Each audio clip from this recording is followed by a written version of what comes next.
Hello everyone, it's Dawn here and welcome back. And today we're going to be painting a fir tree with our Derwent watercolour pencils. And over there is a little extra demonstration which I'm going to show you when I finish this one. It won't take very long. And all we're going to do, we're going to start with a tree trunk which you will not see, but it's really just a guide. And we're going to go up to there, and then all we're going to do is we're going to make a sort of jagged triangle which obviously comes out at the base, and we're going to do that on that side as well because that's what fir trees look like. They look like jagged triangles. And then all we're going to do, again, if you've been with me before, you will be very familiar with this feathering technique, and guess what, we're going to do that again. We'll have a different technique tomorrow because tomorrow's tree will be different and we'll need a different approach. But just for this once, one more time, we're going to be doing this lovely feathering technique which is so helpful for trees and bushes and fir as well, but we'll get onto that in a later demonstration.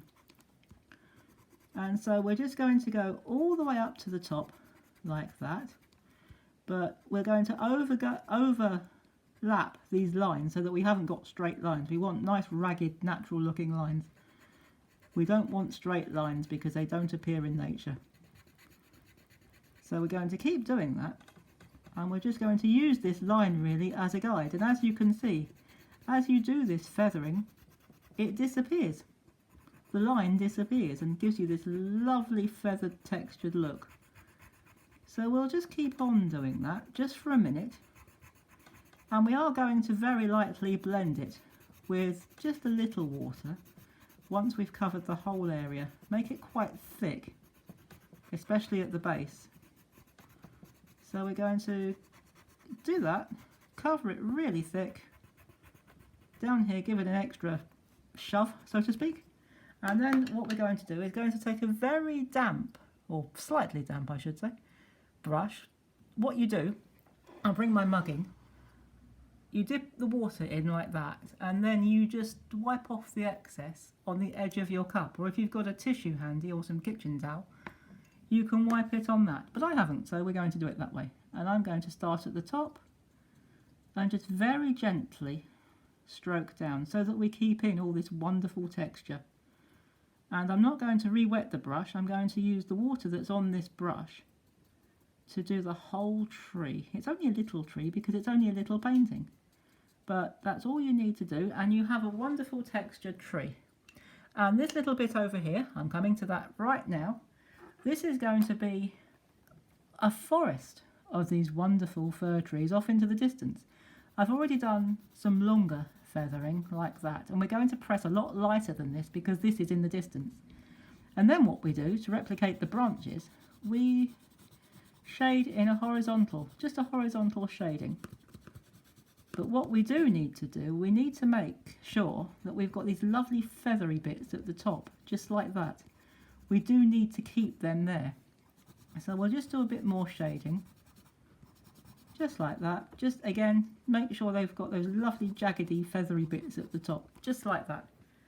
And then we can use our brush once again. And again, not too much water, because we're only pressing on lightly with our pencils anyway.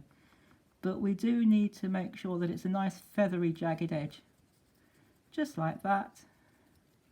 And we come up, as we come up to the top, just make sure that we keep that lovely feathery edge, just like that. And we have a bank of trees off into the distance. And if you want to put a little bit more texture while it's still wet, just do that. And what you're doing is you're pushing the pigment away into the wet water or into the wet page, and you're really making the shapes of these gorgeous trees. So you can do it that way as well if you want to. So then you can actually see some of these shapes of these gorgeous trees in the forest. Just in the background there. We won't go too mad, it is quite good fun, but we won't go too mad. And there we go. There is our main fir tree and a forest of trees off into the distance. And tomorrow we are going to be painting a Scots pine. Now they are great fun to paint, and again a different approach because it's a very different looking tree. So please do come back and join me for that. And in the meantime, do enjoy your paintings. Please do stay very safe, and I'll see you tomorrow. Bye bye for now.